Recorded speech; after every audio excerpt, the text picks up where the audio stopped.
Hey everybody, it's Uncle DJ with another beard tip video. This one is one I think a lot of people have been waiting for. I get a lot of questions asked of myself, and it's on beard sites everywhere. What do you do when you have flaking skin, trouble skin, hair that gnarls up, broken split ends? How do you calm this stuff down? This is for not just your beard, but your scalp, and even your skin can get affected by these things.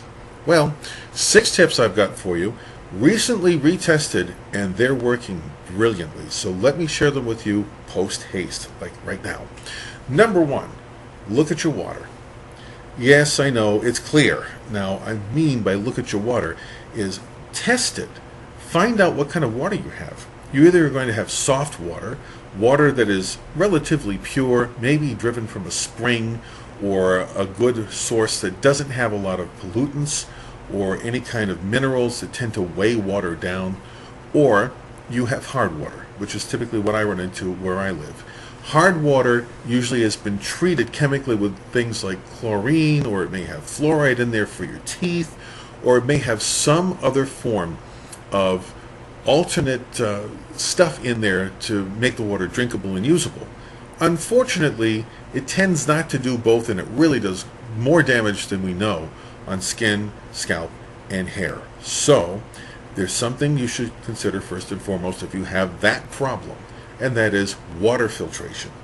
How do you do that? Several different ways. If you've got the money and you own your home, a water filtration system knocks the problem out and you're fine. But like me, I don't have a house, I don't have that kind of money, so I use water filtration at the tap. Just buying a good tap water filter will take care of a lot of the hard water problems, and when you take it in, you'll be able to taste less of those metallic things or chlorine issues, or see less cloudy water. That's softened your water quite a bit. That's going to help everything inside of you and outside of you. And if you want to go ahead and wash your hair at the tap, at the sink, you can now do that and get the benefits of softer water and better results.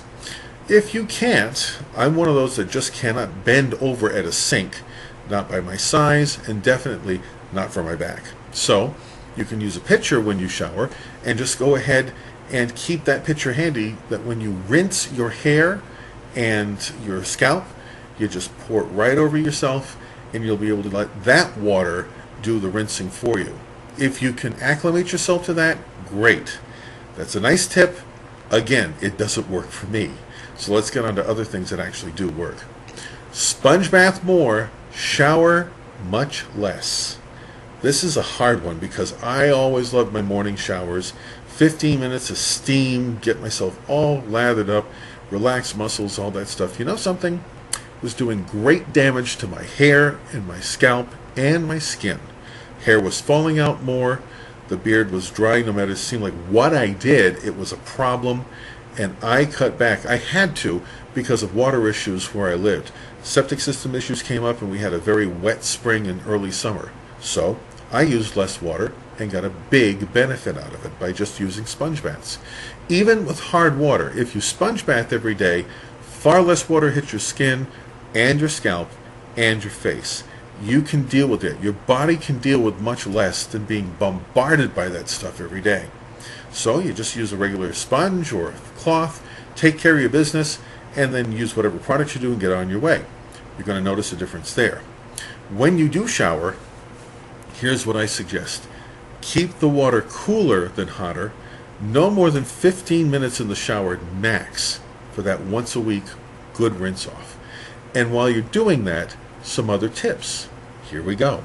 The third is look at your shampoo and conditioner. That is where so many people end up with problems that they don't even realize they purchased. Read labels. Find things, products that are gentle. A shampoo should not have sodium lauryl sulfate, for one thing. Also, if you're finding an awful lot of terms that sound like a chemist produced it, there you got a big problem. If you're finding things that are more balanced from nature, there you're going to find natural remedies. Try and keep your shampoo as natural as possible. Try and do the same thing with your conditioner. And then, let's go ahead and put the order of good preparation in focus. When you shower, do a rinse. Keep it to a minute or two to get the body wet. go ahead and shampoo first. Get your hair and your scalp all done, and make sure that you've done that shampooing. Rinse all that stuff out. Don't have to over rinse it, just make sure it's all out of there, and then immediately condition the hair. Go ahead and do that and leave it in. Don't immediately rinse it out. You're going to understand why in a minute. From this point, take care of the rest of your body. Cleanse it as you ordinarily would, and then rinse from the bottom up. Doesn't make a lot of sense, but it will have big benefits for your hair. You rinse from the bottom up, and you're going to find yourself actually feeling better. Your skin and scalp will feel better, because the last thing you'll rinse is the conditioner. And at that, you won't rinse it all away. You'll rinse out just enough so that the goopiness or any of that cream that's in your face or your hair is gone. And stop right there. Don't over rinse, because the more you use that water, the less conditioner remains. You literally could rinse out all the work you did, and that's something you don't want to do. Very important tip. Follow that along and listen again to this video and keep that in mind as a tip. You're going to see huge results there. Next, tip number 4 is beard oils and conditioners. Leave-in conditioners are becoming big for beards right now, and beard oil, as far as I'm concerned, job 1. That is a must. It's almost like the first aid for your face. Beard oils will do great things because of the fact that they're formulated to actually bond with hair. They're actually the types of things that your hair will need to strengthen it, to give it more durability, to comb easier. It'll feel better, and a lot of them are so nicely aromatic that the scents make you even feel good. So, the beard oil, great product. The leave-in conditioner, great additive, and I'll explain. What I use is a product that I've actually tested for a major company. They asked me to do it because they know I try to do my own different components, and they had done one similar to a recipe I gave. We tried the products. We have a winner, and now this product is going into the marketplace in October, and I'll tell you more about that at a later date. But I found in using specific regimens something that works for me every single time. The beard conditioner, the cream conditioner, I'll use first thing in the morning. I'll get a pool of it, massage my entire face, and again, scrunch the beard to make sure all that stuff gets right in there. It's leave-in. You don't do anything to it. Just leave it in and comb and go on your merry way. And then at night, before I went to bed, I would do the beard oil. Same thing in the palm, same procedure. And what the oil did at night when I slept was to get in and do the nice overnight work of getting the hair to feel better, stronger, prevent split ends, prevent damage to skin. You'd wake up and the beard would feel nice. It felt great. You could just put in your conditioner and go. You use it enough during the course of several days or several weeks, and you can find you use less of that product. Instead of each day, you may use every other day, or one product one day and a couple of days later the next. You just time it toward whatever your beard needs at that point. So that helps a great deal. Now, if you have very problem skin and very big issues with your hair, we found out that the conditioner plus the oil is a powerhouse. It literally gets in there so well that your problems are almost immediate in their resolution. Skin and scalp feel so much better, the beard is more flexible, it feels better, and you'll find it has a nice sheen to it. Perfect. If you do that as a remedy fix for about 4 or 5 days, you'll be able to cut back, and you're going to see your beard in much better shape, your skin feeling fantastic. Number 5, we talk waxes from time to time. You never hear me mention waxes, except I don't do them. There's a reason. Wax for me dries out my skin and hair terribly. So I can't model hair with wax. I end up with tremendous crusting all around the edges, and those crusts actually fall away in flaky skin in large pieces to the point where I actually ooze and bleed. So I can't use a wax. If you can, great. I hope you get great results from it. But I find wax dries things out, so therefore I don't at all recommend a wax. And again, for those of you that do, tell me what your results are, because I'd like to know. The final thing is, check your mind. Why? I'm going to get new age on you for a little bit. We have lives that have good days and bad days. We have lives that have stress and then we have calm. And in the midst of all of that, our mentality is processing things and our body is reacting to them all the time. It's no different for your heart or your lungs or your liver or your feet or your head than it is for your skin and your face and your hair.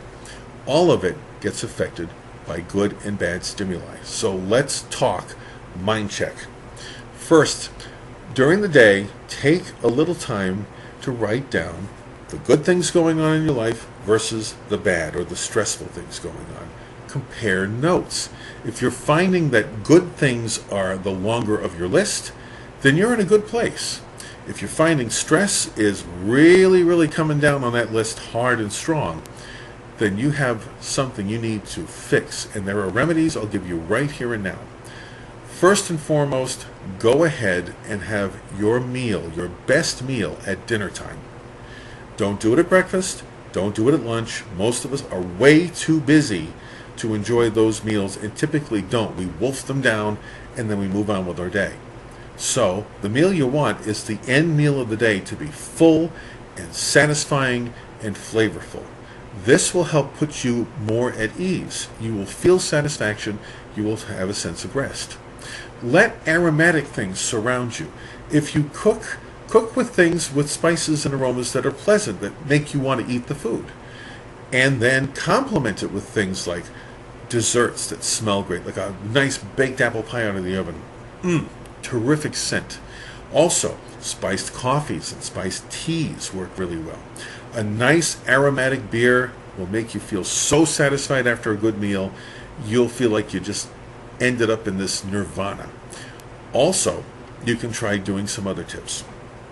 There are things around us that should be looked at as well. Mood lighting. No hard, stressful lights. No soft, dim lights so that you're constantly straining your eyes, which also creates stress. You hear in the background, I have a fan. I always keep a fan running somewhere in the house. Air movement to me is massively important. It makes me feel like I'm more outdoors even though I'm indoors. If you can open windows, all the better, because you get the outdoor sense. If they're pleasant, you really want them inside. This is going to help calm your mind and calm your body at the same time. You can also double the effort with things like friendly conversation or an easy game to play, say a board game or cards or an easy computer game, or do something like that that brings the stress level down and becomes entertaining. It shouldn't be crazy. It shouldn't be long hours at it. These computers, wonderful things that they are, create more stress in our lives because they are information central, and that overload taxes your brain and taxes your body at the same time. So take those stresses down and put things in there that are good and relaxing, things you love, things that make you peaceful and calm, and your body's going to react positively to it. You put all this together and you have yourself the composite, healed human that can actually do the goals of better skin, better beard, better hair, and a better feel. You won't have all these issues and problems dragging you down. It takes some time to unpeel it all, but you follow these tips and give yourself a couple of months to do it, and I guarantee I will see lots of people writing me saying, wow, this really made great sense. It does. It's worked for me. I've proven it again to myself, and now I share that with you. Write me back. Let me know.